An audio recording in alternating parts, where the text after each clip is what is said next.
Pronto, iniciamos a gravação. Queremos dar, né, boa noite a todos e a todas que estão aqui hoje conosco. Estamos vivendo uma experiência nova, com uma nova ferramenta, e já conversei aqui nos bastidores com as pessoas que estão aqui e já estão muito contentes, porque agora a gente pode conversar de verdade, falar. Então, só para explicar muito rapidamente, porque a gente já começou aqui um pouquinho atrasado e não vamos demorar, mas só quero explicar que os microfones estão desativados enquanto o professor Jaime está falando, e depois, quando abrirmos para perguntas, basta que levantem, vocês vão ver aí que tem uma mãozinha nesta ferramenta. Vocês, quem quiser fazer alguma pergunta, basta levantar a mão e aí a gente liga o microfone e permite que a pessoa fale, ok? Lembrando que esta webinar está sendo gravada e depois vai ser disponibilizada lá no site do projeto Web Educação Sexual. Então, vamos passar logo a palavra para o professor Jaime, para não demorarmos, que nós temos 1 hora de webinar. Pois não, professor, com a palavra. Ok, boa noite a todos. É um prazer imenso participar desse projeto. Inicialmente, eu gostaria de convidar a todos a refletir sobre as expressões de masculinidade no contexto contemporâneo. Né? Eu estou me fazendo ouvir, só para checar? Sim, sim. Ok. Então, esse convite é para que vocês se dispam da imagem, né, do homem insensível, do homem que só opera pela sexualidade mecânica, e pense nesse homem como um sujeito dos afetos, do sentimento, certo? A minha fala parte de uma pesquisa que eu estou realizando já tem 1 ano, e essa pesquisa tem 3 pontas. Eu tenho entrevistado os homens, e a amostra que eu selecionei, que eu tenho selecionado, é uma seleção intencional por indicação. Né? Quando chega até a minha informação e em tal lugar existe um homem cujo ele tem um funcionamento afetivo diferente dos demais, lá eu vou e peço autorização a esse sujeito para fazer uma entrevista. A outra vertente da minha pesquisa é junto aos psicólogos que atendem homens. Até agora, eu entrevistei 6 psicólogos que trabalham no atendimento psicoterápico com homens, e é a partir dessa pesquisa em andamento que eu falarei a vocês hoje. Por gentileza, poderia mudar o slide para mim? Tem como aqui? Não. Eu trago uma metáfora para nossa reflexão. José só explicando. Ao mesmo tempo que é uma metáfora, são dados da realidade vivida por esses homens, tá? José é um homem de 78 anos. Ficou casado 47 anos com uma mulher, cujo o afeto ele não tinha o amor por ela, o amor erótico. Né? Ele acredita que em algum momento ele a amou, né? Mas ele se casou, manteve os 47 anos casado por dever moral, certo? Porque, do ponto de vista da Constituição dele, os casais não se separavam, o casamento era para sempre, né? E ele, na sua fala, ele relata que, assim como o sofrimento era para ele, era também para a mulher, para a esposa. Tá? Só depois do falecimento da esposa que ele viveu a primeira experiência de paixão, já acima dos 60 anos. Tá? Por que José? Por que eu estou trazendo esse sujeito? Para mostrar, para evidenciar como é a constituição do homem e como ele se apropria dos signos e significados culturais. Esse homem, ao fazer o seu relato, ele nunca abraçou o pai dele.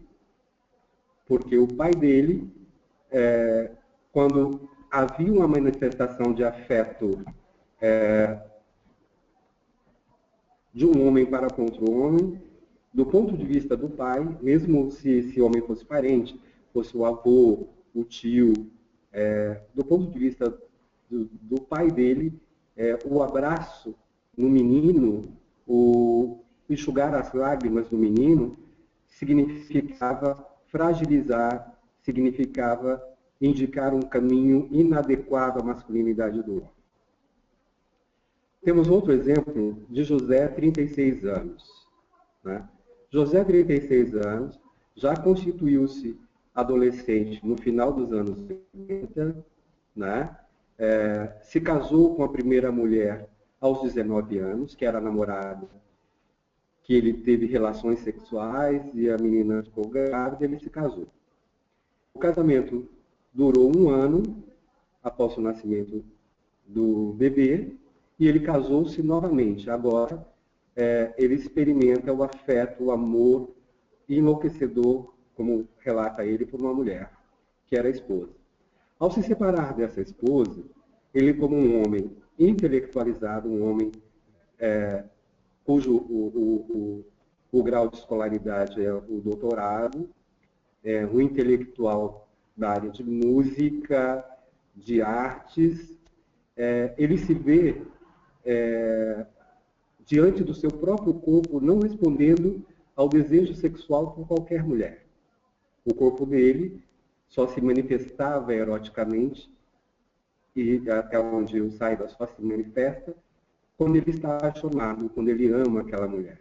O sexo, para ele, faz parte de uma dimensão afetiva e não só sexual mecânica. Tá?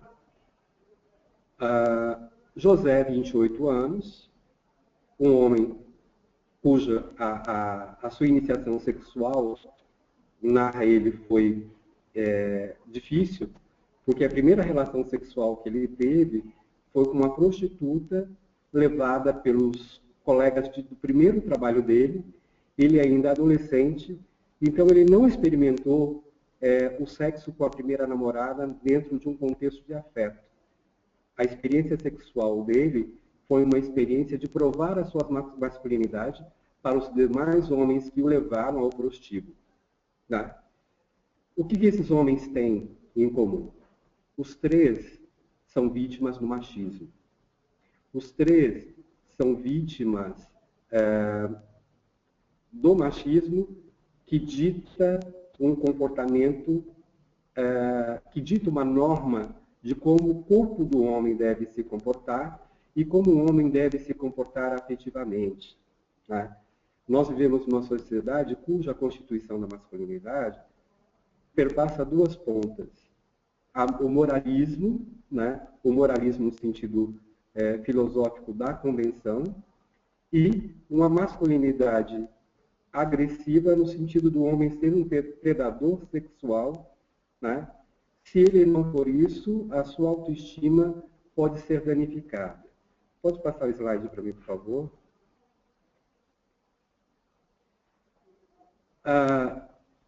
Eu trabalho com esse homem, sujeito histórico, como categoria social. Eu estou discutindo aqui homens que já são, eu vou usar essa palavra na falta de uma melhor, produto, né, de pais intelectualizados, de pais, de mães que saíram para o mercado de trabalho, de mulheres que vieram a reboque da Revolução Feminista e educaram os seus filhos para serem homens plenos, e não machos predadores, cujo o distanciamento, o contato afetivo parece isolado do corpo sexualizado. Né? Então, essa categoria de homem que eu estou falando já é produto, né, do processo de revolução da mulher e do próprio feminismo. Então, eu não entro na discussão do feminismo, do homem, de uma sociedade heteronormativa e do homem como o opressor da mulher. Eu estou falando do homem que é produto da própria revolução feminina. Né? E aí eu discuto que atenção se dá a esse homem. Porque esse sujeito está se constituindo, evoluindo numa sociedade que continua machista, que continua heteronormativa, que continua descolando o afeto do sexo, né? Se esse sujeito não tiver atenção, ele pode ser recooptado pelo machismo.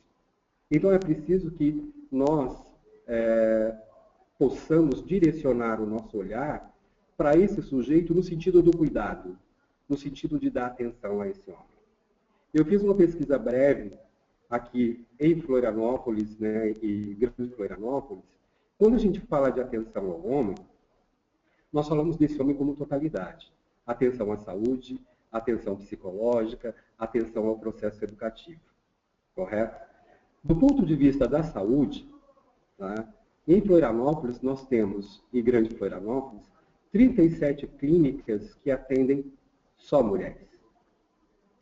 Nós temos 8 profissionais da urologia catalogados nos arquivos que nós pegamos, né, nos documentos que nós pegamos, como profissionais que atendem a saúde do homem. Né? Ora, por que eu trago esse exemplo, essa metáfora? A diferença de pesquisas no meio acadêmico é gritante. Né? Ok, estava eu conversando com um amigo meu médico, ele disse assim, mas Jaime, por que a gente vai pensar na saúde do homem, sendo que o processo de saúde do homem é diferente do processo de saúde da mulher, e assim, o homem começa a dar defeito, ele brincou, né? Começa a dar defeito depois dos 40.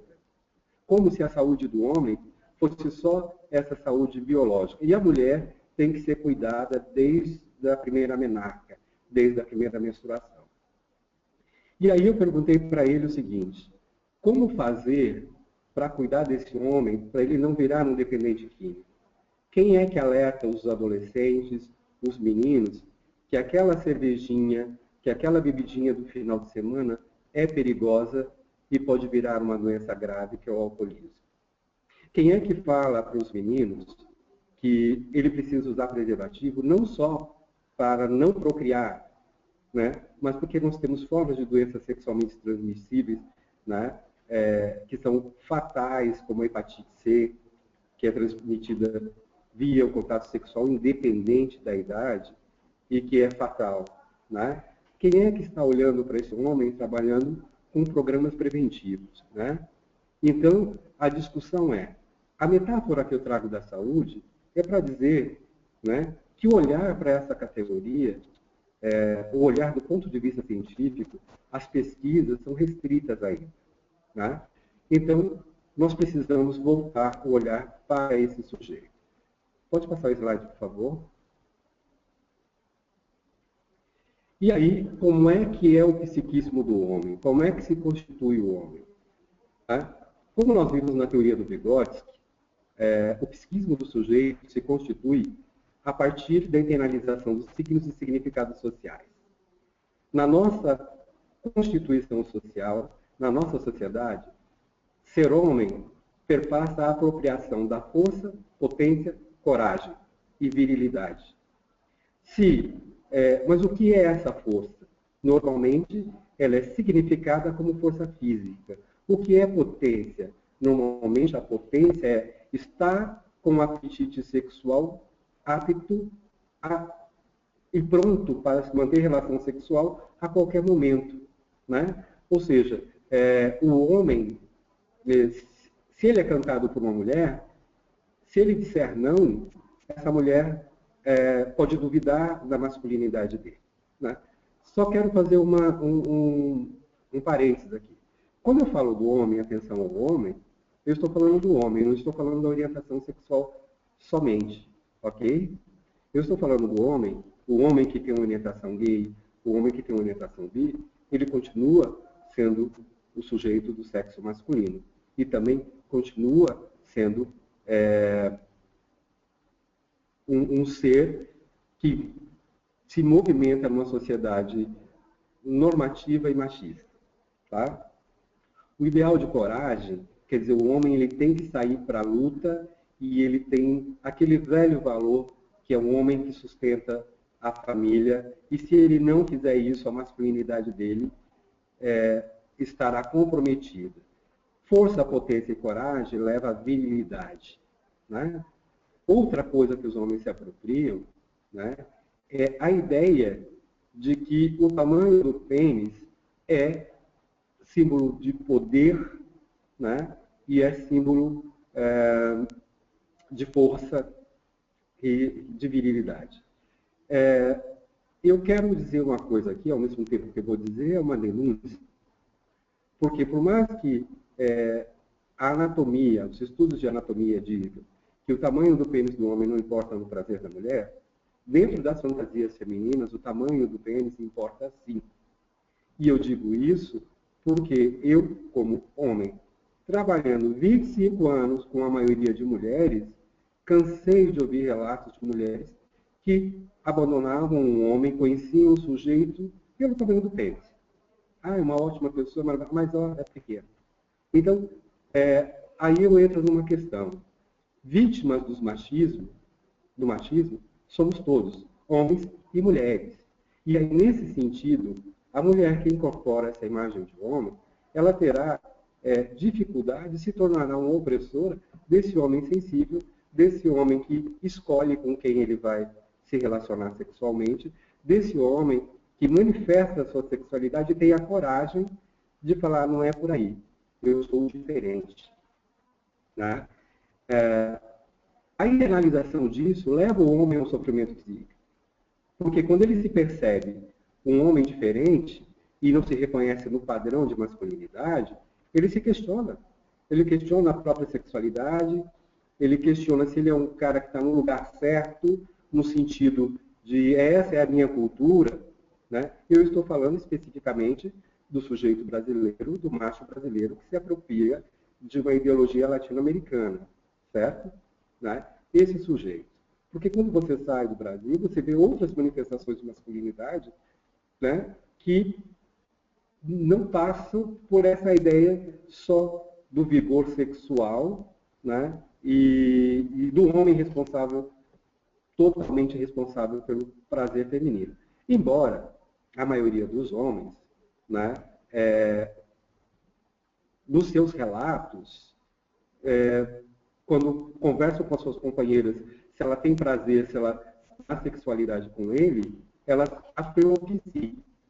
Né? Poucas companheiras falam, olha, não está legal, vamos nos reajustar para ficar prazeroso para os dois. E aí, ele vive a fantasia de virilidade, que ele é o cara que está proporcionando prazer à mulher dele. Quando ele se separa da mulher, a mulher, normalmente, ela coloca diante dele todas as dificuldades que ela teve ao longo do casamento com a sexualidade junto a ele. Não estou dizendo que ele é uma vítima inocente, eu estou dizendo que o processo de comunicação entre os casais também sofre a pressão do machismo. Porque, às vezes, a mulher pode sentir angústia e medo de falar para o seu esposo, olha, não está bom. Por quê?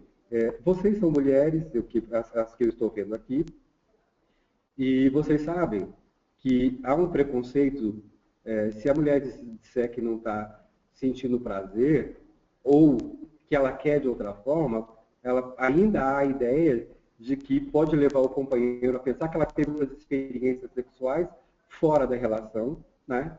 E aí a comunicação está submetida a essa força do machismo. Ok? Pode passar para mim, por gentileza, o slide? Oi? E aí? O conflito do homem, né? Que afeta, que machuca, que fere esse homem. Eu vou trazer para vocês a teoria do Jung. O Jung, ele afirma que nós temos um inconsciente coletivo, cujo inconsciente coletivo tem os nossos arquétipos. Os arquétipos são espectros psicológicos que nós temos que... que faz parte da nossa constituição, que ao longo do nosso desenvolvimento nós vamos realizando. Ou seja, nós vamos vivendo esses arquétipos. Quando nós não vivemos esses arquétipos adequadamente, nós temos o complexo e o conflito psicológico, correto? Então, os homens, né, em termos arquetípicos, eles se constituem a partir do mito, a partir do arquétipo do herói e do guerreiro. Quem é o herói? Quem é o guerreiro? O herói é aquele que salva, né? O guerreiro, aquele que vai à luta, né? E retorna vitorioso. Né?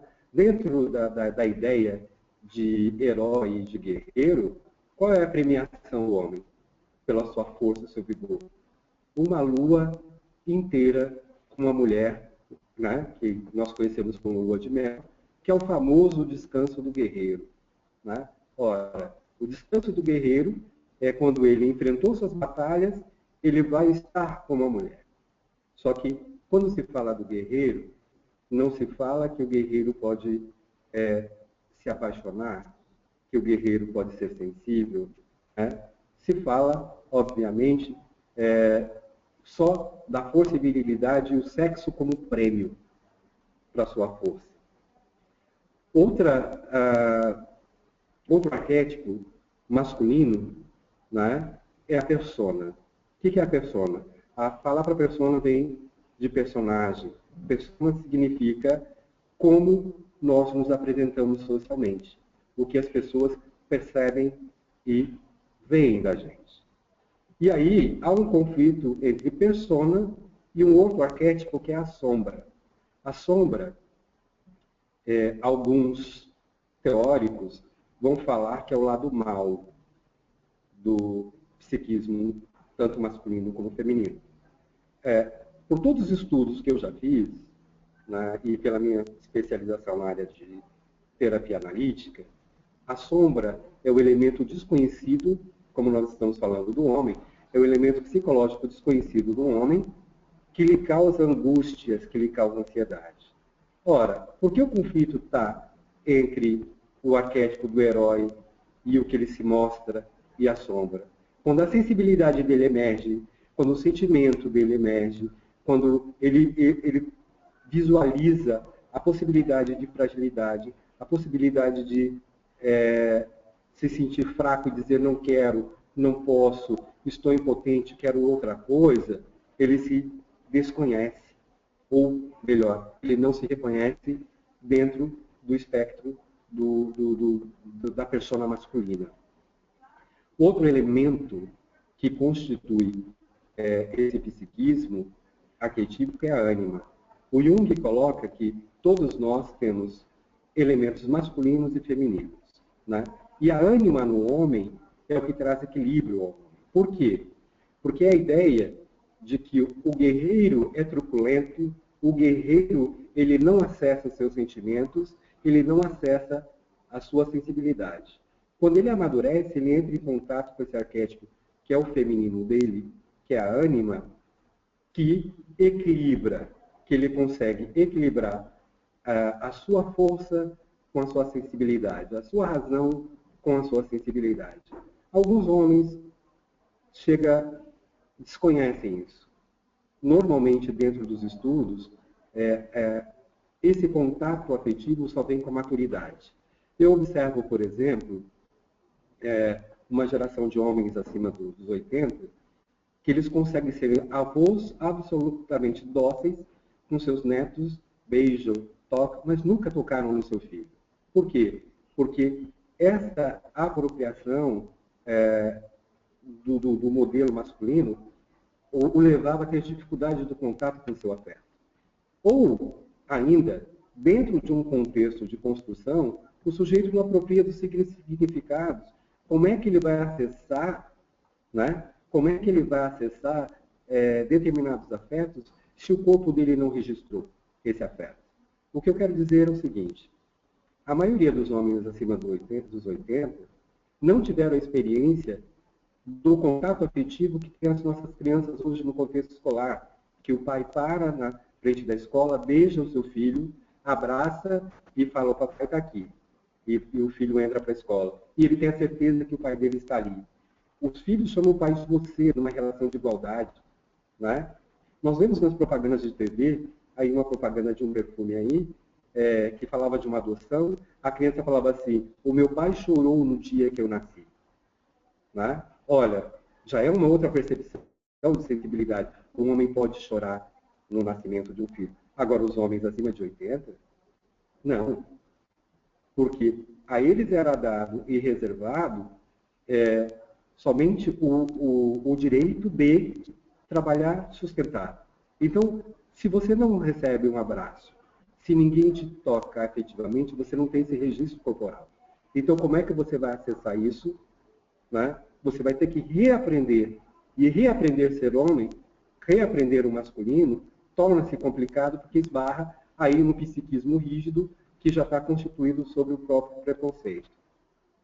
Pode passar para mim, por favor, o slide?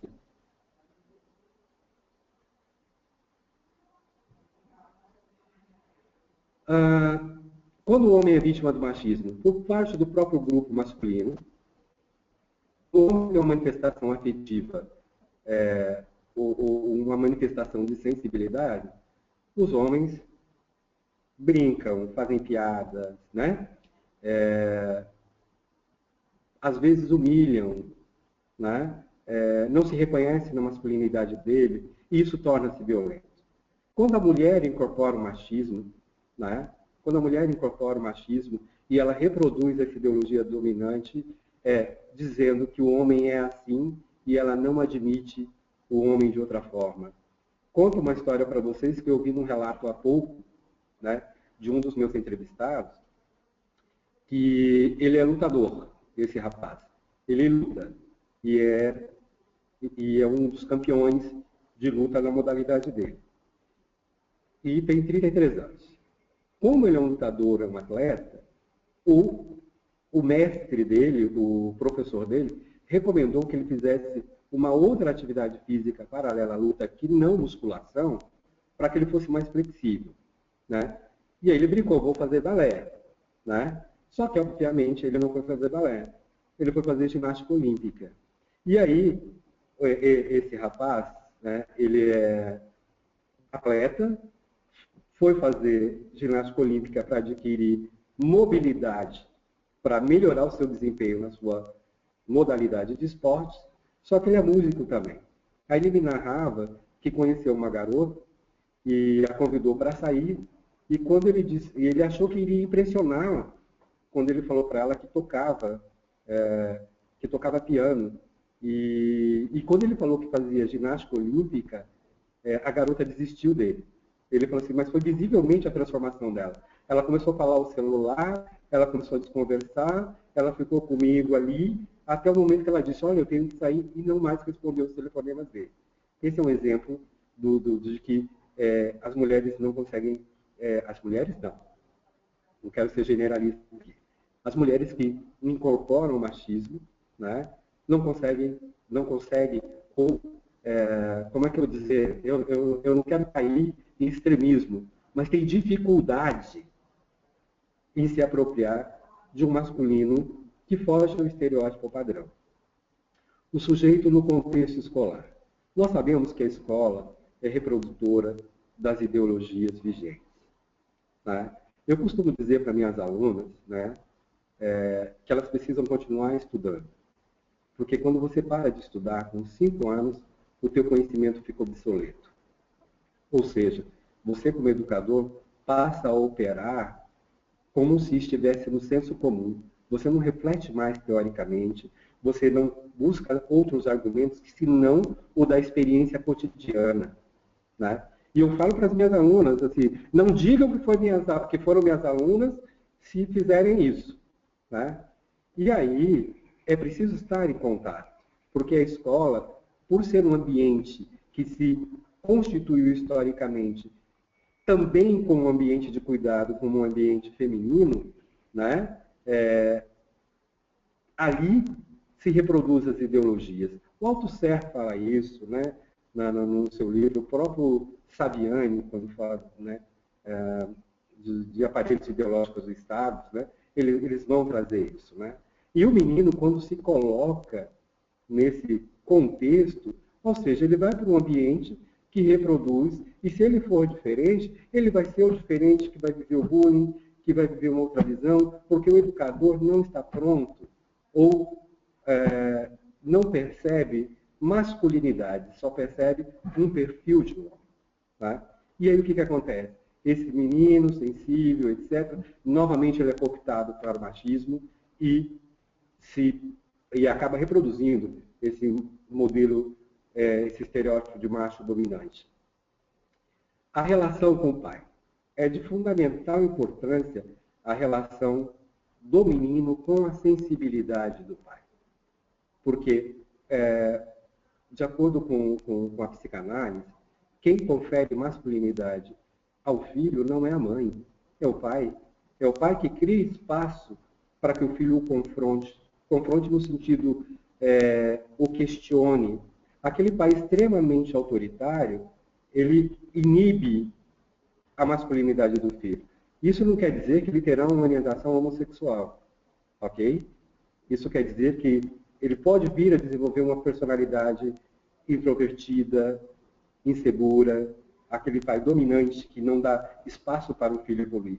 Nessa relação do pai atual, o pai beija o seu filho, o pai faz a maternagem junto com a esposa, e aí ele consegue ler a sensibilidade do seu filho num grau evolutivo, né? Pense naquele senhor de 78 anos que eu falei para vocês há pouco. Ele não teve esse processo.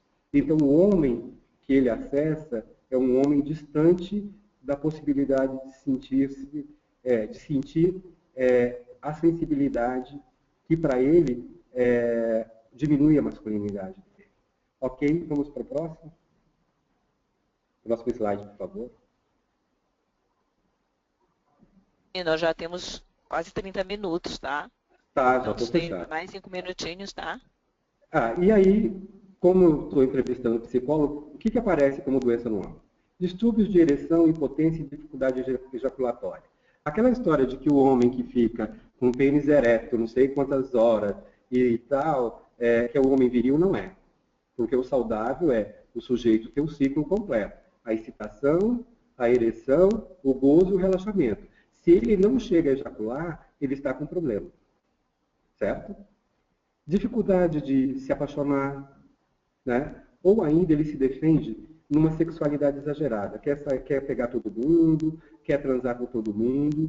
Outro extremo aparece, desinteresse sexual.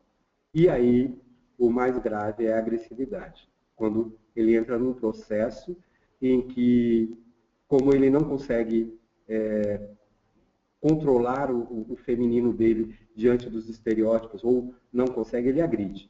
E essa agressão ela vai da agressão verbal a outras manifestações. Ok? Vamos para o próximo, acho que é o último. E aí, o meu trabalho se propõe, por que José? Lembra que no início do slide eu coloquei José 78 anos, né? José 36, 28. Eu estou falando que o homem precisa sair desse estereótipo e ser encarado sempre como iguais. Os homens não são iguais. Os homens são diferentes. Os homens mudam de endereço, sim. Os homens sentem de forma diferente. Somente quando a gente encarar de frente a ideia de sensibilidade do homem que eles vão poder trazer a sua identidade de fato, que é a identidade masculina, né? Que é a identidade masculina, né? E ele vai se tornar Alcebiades, Marcelo, Juliano. Né? Essa é uma metáfora somente para explicar como é difícil acessar uma identidade dentro de um estereótipo tão forte e tão rígido. Obviamente que, por cuidado ético, esses nomes são fictícios para a metáfora. Enfim, espero ter passado o recado para vocês de maneira clara e ter contribuído de alguma forma. Eu estou aberto a questões. Obrigado pela oportunidade. Obrigada, professor Jaime. E agora, deixa a Dilma trocar os slides, né, Dilma? Mas agora é abrir para as perguntas, não é? Esse aqui. A professora Juliana vai falar depois, não vamos deixar a pergunta para o final? Aí, ou não? Não sei como é que vocês preferem. Então vamos os dois que estão a palestrar vão falar sobre a temática, mesma temática. Não seria interessante deixar os dois pronunciarem, depois a gente abrir para as perguntas, como a gente tem feito, Dilma? Na verdade, o que a professora Juliana vai fazer não é uma palestra, não é? A professora Juliana vai falar um pouquinho da realidade da escola mas frente sobre a o mesmo esse assunto, tema. né? Isso. Então, É, poderíamos então deixar a professora Juliana falar e sim, eu acho que as perguntas podem vir para os dois, né? O que Sim, você acha, Jaime e professora Juliana? tranquilo. Pode ser. Então vamos passar para a professora Juliana, né, Dilma? Ela tem apresentação de PowerPoint? não tem. Não tem, Juliana, Juliana, você está sem som. já botei o som para Certo. ela. Tá? Deixa eu desligar o meu, tá? Com a palavra, professora Juliana. Obrigada, professora Gabriela. Quando o professor Jaime entrou com os 3 Josés aqui, né? Eu acrescentei ainda um José de 15, fundamental, e acrescentei ali um José de 7 nos meus anos iniciais, porque a gente tem esses Josés. A gente ainda tem o José de 78, que se apresenta enquanto família, avós, né? Que vem aí fazer discurso junto à escola. Nós temos o José de 36, que muitas vezes é o pai, e o de 28, sem problema nenhum, é o pai também, um pai jovem. E o nosso José de 15, ele também tem medo ali de apresentar aspectos da sua masculinidade que venha trazer a ideia de fragilidade. Porque o medo de ser oprimido, né? Tanto pelos colegas do seu grupo, como das meninas, sem problema nenhum, o gênero feminino, ele pratica esse tipo de machismo, que o homem também é vítima, eles têm medo de mostrar fragilidade e se tornar um oprimido. Às vezes acabam multiplicando ações de opressor vindo dos outros Josés. Então a escola é o berço, ele forma um sujeito, mas ele também recebe muita reprodução. Então, como a gente muitas vezes alguma prática, eu vou linkar muito facilmente a uma prática escolar, onde os meninos tinham, e meninas, lógico, os alunos de uma turma, tinham que levar bonecas para casa e cuidar daquela boneca durante um dia como seus filhos. E nós recebemos mães Só um minuto, Juliana. revoltadíssimas. Fazer alguma colaboração, professor Oi, Jaime? eu não vi. O menino. Qual era a atividade? Turma. Isso, toda a turma. Essa foi uma atividade realizada no primeiro ano dos anos iniciais, então nós temos aí uma faixa etária de 6 a 7 anos. E os meninos tinham que levar para casa uma boneca, e essa boneca, que poderia ser um boneco também, seria tratado como seu filho durante um dia. Então ela iria com todo cuidado e voltaria. Ela personificava um bebê. Alguns meninos se recusaram a levar. E por mais que nós fizéssemos um discurso, né, onde os pais têm este contato com o bebê, sem problema algum. Um pai cuida do seu filho também.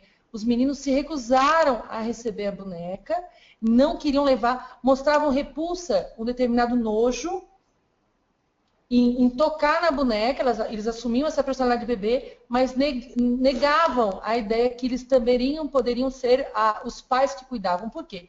Porque tinha aí a reprodução de um comportamento que não admite a ideia do homem assumir a postura que é visto pela sociedade única como da mãe.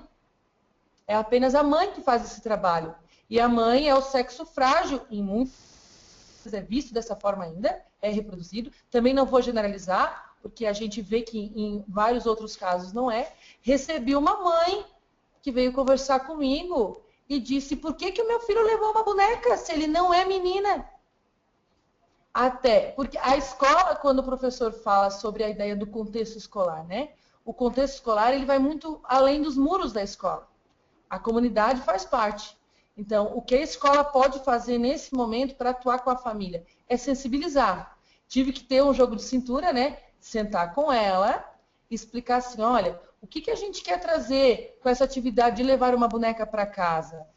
A gente quer mostrar para o seu filho que tanto os pais quanto as mães são responsáveis por um filho. Por um evento do destino, esse mesmo menino é ele fica pela guarda do pai. Ele é responsabilidade direta, legal, do pai, não com ela. E ela mesma nega o direito do filho cuidar do seu próprio filho. Então, como tem uma inversão de valores que a gente ainda consegue ver no discurso, tanto da mulher, que se comporta como machista, a figura da mulher, que ela também oprime, que ela assume essa figura do machismo, quanto também dos meninos que ainda reproduzem esse discurso multiplicador do machismo pela sua... Travou. Oi. Fala, professor. Voltou. O professor Jaime, nós temos... Voltou. A professora Juliana completou, professora Juliana?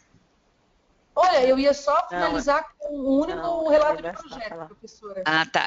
Eu só queria agilizar, porque nós temos só 1 hora e a gente não pode... E tem algumas mãozinhas levantadas já para fazer perguntas. Então, eu gostaria... se alguém tiver perguntas, alguma complementação, que possa levantar a mãozinha, e eu já dei o som aqui, depois que a professora Juliana finalizar, já dei o som aqui para a Carolina e para a Sônia, que estão com a mão levantada. Mas, por favor, professora Juliana. Vou finalizar rapidamente, professora. A escola, ela tem esse papel fundamental na formação do sujeito emancipador, né? E que tenha essa identidade de gênero, a expressão de gênero liberto dos preconceitos, tanto para o homem quanto da mulher. Se tratando do homem, a gente assume, junto ao nosso contexto, o compromisso de deixar claro que eles podem manifestar afeto, sim, na liberdade que eles têm, no direito que eles têm enquanto ser humano, tá? E a gente fica feliz de poder ver já diferenças. Eles já, com muitas vezes, uma briga se resolve 2 meninos com um beijo, com um abraço caloroso, sim. Isso pode acontecer sem nenhuma vista grossa, sem nenhum preconceito, nenhum estigma aplicado ali automaticamente. Obrigada, professores. Deixo então a palavra.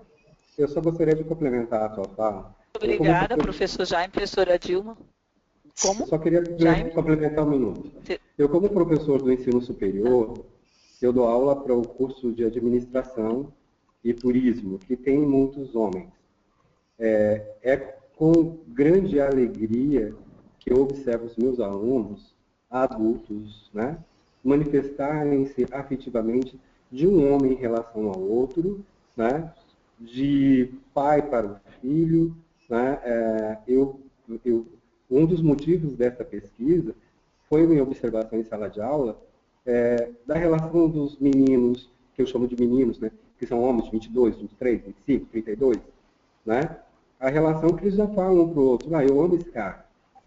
Né, mas só que eles só conseguem fazer isso quando eles estão muito seguros da sua masculinidade.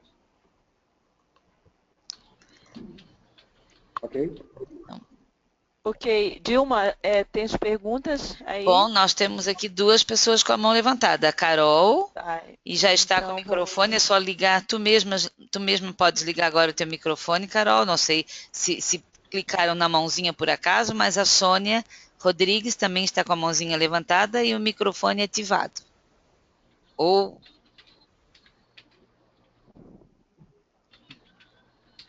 Alguma pergunta? Ou clicaram na mãozinha por acaso?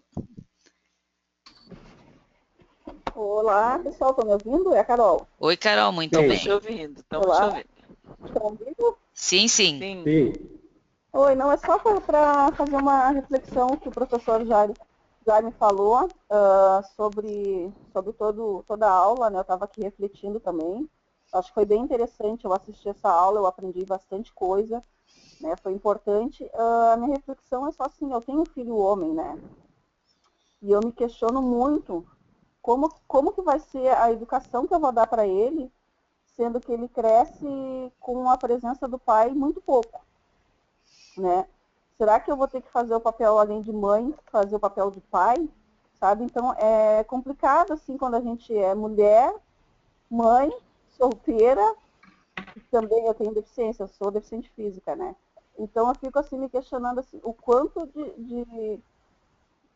como é que eu posso dizer, o quanto eu me sinto responsável pela criação desse filho, para que ele não se crie esse homem José, mas sim um homem, né, que tem esse conhecimento da masculinidade, tem esse afeto, esse carinho, sabe? Então eu estava me questionando aqui sobre esses pensamentos, assim, o quanto atribui para mim como mãe, pela falta do pai, né, por tratar questões do pai que foram tratadas aí, né, o tema, né? Então eu fico me questionando como mãe, o quanto eu vou ter que trabalhar em cima da formação, da educação do meu filho, sabe? Então eu só queria passar essa reflexão para vocês. Obrigada. Tá, eu vou falar sobre isso. Como que é o nome da professora? Carol. Carol, quando você fala, me dá a impressão que há uma ausência completa do pai, certo? Mas eu tenho a impressão que não é isso, pelo que você está falando, né? Mesmo na ausência completa do pai, a criança se apropria do que está disposto no meio social, dos significados culturais.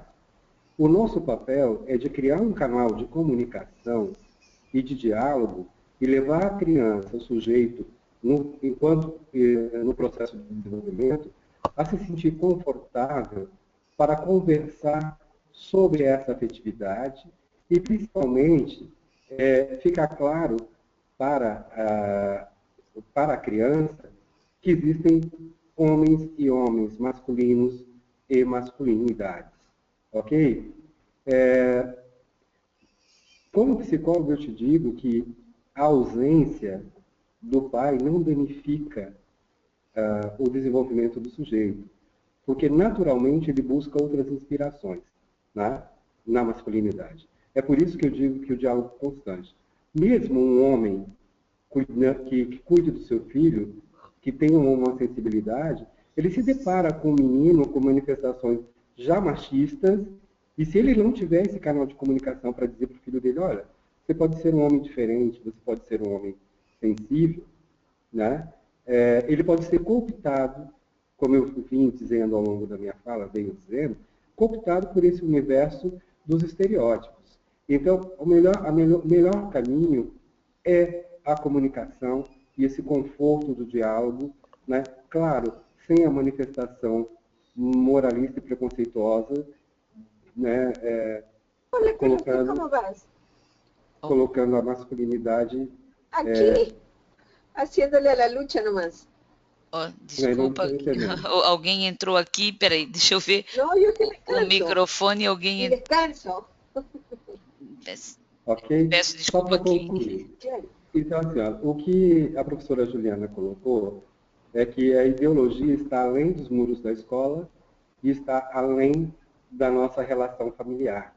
É muito complicado, por exemplo, a gente não pode esquecer que existe um mundo fora que oprime, né? E que a gente tem que preparar a criança para esse mundo. Às vezes a criança brinca com o menino, que é o nosso objeto aqui de discussão, ele brinca com a boneca em casa, né? Mas ele está sabendo que lá fora ele vai enfrentar. A gente não pode negar, né, a existência do preconceito, do machismo, da opressão e da violência, né? O que a gente vai preparando é esse sujeito para ele ter força, né, ter uma personalidade equilibrada para fazer dos enfrentamentos dele sem se sentir violentado, né? Então, essa preocupação de ser mulher, ter que fazer o papel de pai e mãe, não. Seja uma mãe plena, abra o canal de comunicação, que é muito melhor se você tentar ser pai. Você está entendendo o que eu estou dizendo? Porque o pai ele tem. E ele vai ler esse pai no contexto, o pai real, que ele vai ver. E aí sim, quando ele tiver condições e poder simbolizar, ele vai perceber essa masculinidade do pai e perceber a sua própria masculinidade. Acho que é isso. Tem uma Sônia que estava levantando a mãozinha, né? Mas eu acho que ela não... Foi ela que eu desliguei o microfone. Sônia continua... Bueno, el Espíritu Santo los tiene separados. El Espíritu Santo los sigue teniendo separados. Pero... Eu acho que ela está fazendo outra coisa junto e levantou a mãozinha sem querer. Alguma outra pergunta? A professora Vera, que está lá na sala também, alguma outra questão aqui, que tem gente aqui na outra sala? No chat não tem nenhuma pergunta. Também podem colocar no chat.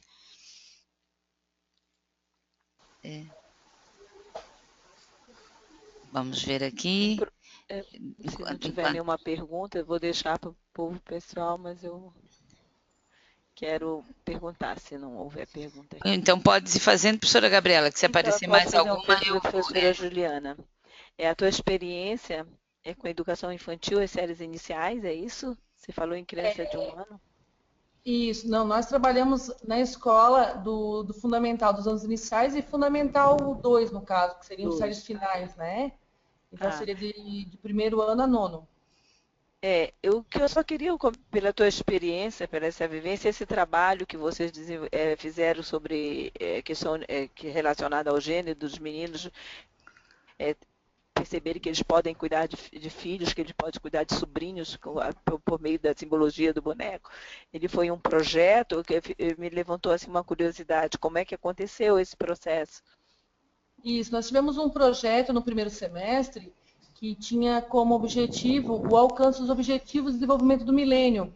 Então, a igualdade entre o sexo e a valorização da mulher foi um objetivo que nós focamos. Na verdade, nós tivemos todos os 8 jeitos de mudar o mundo desenvolvidos em projetos da escola. Mas algumas turmas desenvolviam conforme o seu público. Então, fizemos um momento de sondagem para ver onde é que nós tínhamos uma fragilidade maior, que o tema se encaixasse. Tivemos esse objetivo a ser alcançado. E algumas turmas, mesmo tendo desenvolvido outros temas, quiseram adotar também a ideia da valorização da mulher e a igualdade entre os sexos, que é um objetivo do milênio que para nós é muito emergente, tá? E que a escola sente essa necessidade dentro do dia a dia, onde a gente ainda vê alguns comportamentos machistas multiplicados, porque eles são multiplicados, são reproduzidos, né? Por meninos e por meninas, e vendo essa necessidade, vendo essa problemática, a escola organizou um projeto de trabalho da escola, em conjunto.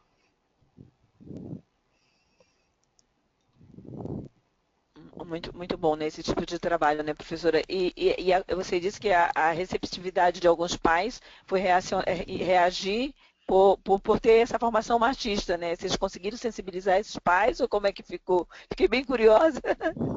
Isso, mas se torna curioso porque a gente ainda se surpreende, né? Por mais que a gente espere que alguém venha nos contestar, a gente ainda se surpreende quando isso vem acontecer. Então, assim, foram pouquíssimas as contestações. Essa que me lançou muita curiosidade, porque veio o contrário do que muita gente recebeu. A gente recebeu mães e pais que falam assim, ó, fui avô por um dia. E felizes, contentes, realizados. Teve bonecas e outras oportunidades, um ovinho que foi para casa como um bebê para voltar depois de alguns dias, que levaram banho, aprenderam a lição, jogaram videogame, junto com as crianças e com as famílias. E os pais vieram com um sorriso no rosto, que acaba fazendo um link.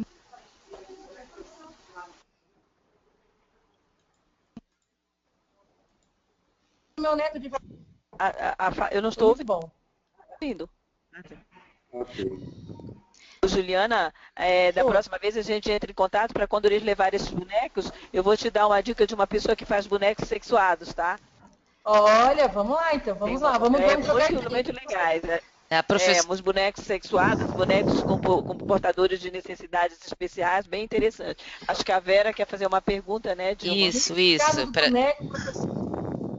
Nesse caso do boneco, ele era um boneco negro, esse bebê era de pele negra, e todos levaram, independente do grupo étnico, né, que faz parte, para socializar também a questão étnico-racial.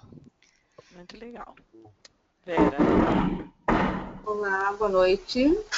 Boa noite, professor Jaime. Boa noite, colegas. Juliana, que bom te ver aqui.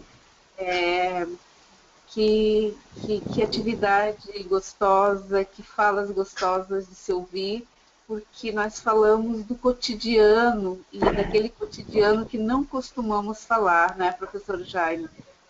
Falar do homem, da sua masculinidade, a partir da subjetividade, não se fala porque, enfim, mexemos com as questões da virilidade desse homem, aquilo que, a partir da fala do professor Jaime, nós, de fato, não, enquanto sociedade, não estamos acostumados. Para além de mencionar o prazer de participar desse momento, me chama muito a atenção na fala do professor Jaime, quando ele fala dos sujeitos da sua pesquisa, né, e que, ao ser provocado, convidado, enfim, para fazer uma atividade física, a questão do balé, né? E aí, quando o professor Jaime diz, obviamente, ele não foi fazer balé, né? Isso me chama a atenção, porque nós meio que naturalizamos, e eu tenho certeza que a fala do professor Jaime ela é provocativa, para ver até que ponto realmente nós estávamos atentos à sua fala. Que, obviamente, que homens que são homens não vão fazer balé, né, professor Jaime? Obviamente que o homem em formação a partir do menino não vai cuidar de um boneco ou de uma boneca, né, Juliana?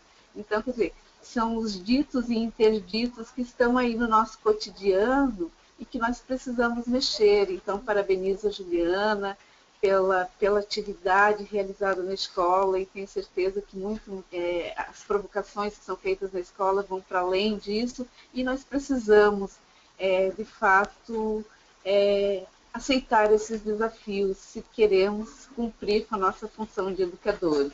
Mas então deixo essa frase do professor Jaime a partir da sua fala, para a gente refletir um pouco mais, e se o professor Jaime quisesse pronunciar a respeito disso, nós agradecemos. Como eu falei que, obviamente, ele não foi fazer balé, é justamente por essa apropriação do balé ser uma atividade feminina. E, no caso da ginástica olímpica, para ele, a atividade mostrou-se mais masculina e trazia o que ele precisava para a performance dele como atleta. Quando eu falo obviamente, é porque esse sujeito que teve essa experiência, ele é um sujeito que se apropriou desse machismo, né?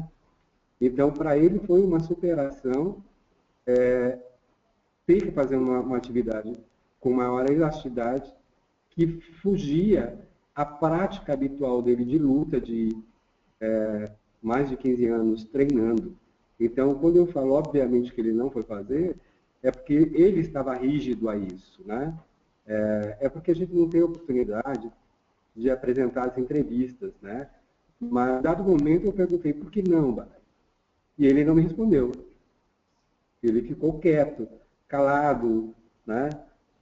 E aí me respondeu com outra pergunta, e por que não ginástica olímpica? Né? Então, essa é uma questão, né, que o sujeito, óbvio que ele sendo produto de uma sociedade que produz homens com uma visão ainda, ou ainda homens tão flexíveis às novas experiências, né? E a coisa do determinar o que é masculino, o que é feminino, que é atividade de homem, que é atividade de mulher, leva o sujeito à inflexibilidade, né? Acho que é isso. Tem uma fala... Obrigado pela contribuição. Polêmica, viu, Jaime? Estamos no final. Eu me lembro muito que eu acho lindo trabalhar com aquele filme Billy Elliot, né? Sim. É muito bonito esse filme. Ele sensibiliza, acho que todas as gerações para ver o Billy Elliot. Eu queria apresentar... Não é uma... Fala, Gilma. Apresentar aqui uma colocação do Francis. Ele diz, não é uma questão, apenas uma colocação. Não me sinto muito confortável falando, mas espero ser claro no escrito. E essa é a vantagem desta nova ferramenta, que pode falar ou continuar escrevendo quem se sente melhor. Primeiramente, essa experiência vem sendo motivo de muita felicidade como cidadão, futuro professor e homem. Sou eternamente grato. Gostaria apenas de salientar um recorte social feito por mim na construção da minha monografia sobre as masculinidades contemporâneas na realidade aracajuana. Ele é de Sergipe, Aracaju, Francis. Aqui, no recorte sergipano, esses padrões heteronormativos machistas, misóginos, ainda são reproduzidos em diversas instâncias sociais, permeados principalmente no palco familiar e religioso, segundo a minha pesquisa. O sentimento e a demonstração de carinho foram apontados pelos entrevistados como problemáticos, que refletem na construção da subjetividade masculina para jovens de idade entre 14 e 16 anos. Mais uma vez, demonstro a minha gratidão. Professor Jaime. Obrigado. Tem mais colegas Obrigado. aqui estudando a masculinidade. Ah, que coisa boa, né? Ainda bem que eu acho que o meu trabalho ele tem como objetivo instigar essas discussões e principalmente dar visibilidade a esse sujeito que se constitui numa sensibilidade diferenciada do machismo, né? Então, acho que é esse o objetivo. E eu estou compartilhando isso com vocês justamente para trazer questões para que possamos refletir, sim, e ampliar esse estudo, né, para novas questões que se põem. A minha inquietação inicial foi só com, inicialmente, a ideia de se pensar que todo homem é igual, né? E vocês sabem disso, as professoras do SEAD, UDESC, sabem que essa minha inquietação começou num congresso de gênero, né?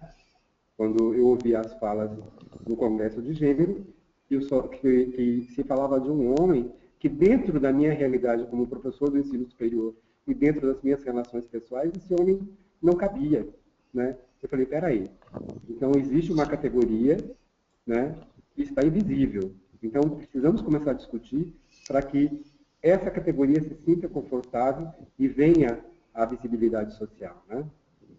Acho que é nesse sentido.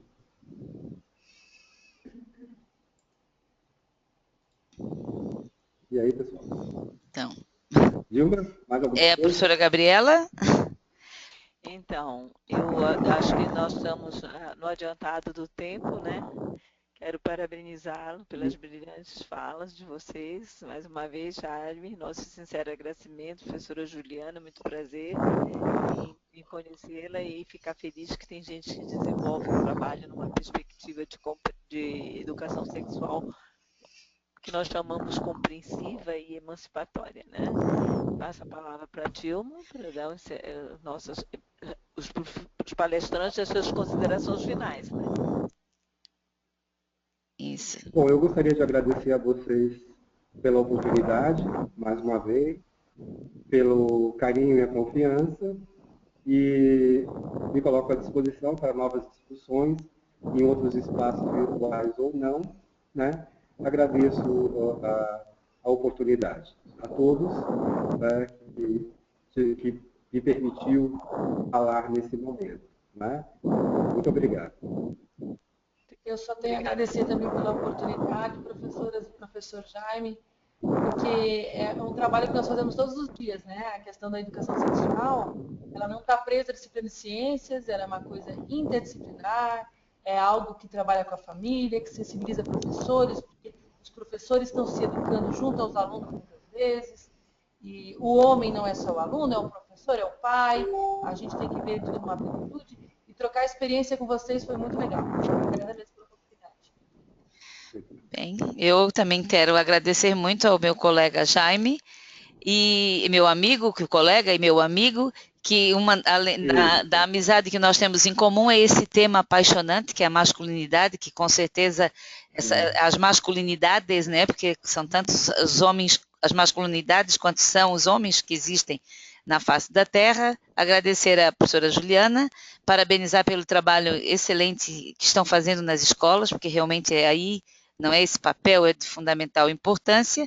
Agradecer a todos que estão aqui nos ouvindo hoje aqui na sala, mais uma vez conosco participando com esta webinar e fechando os... Dilma, Sim, Dilma, desculpa interromper.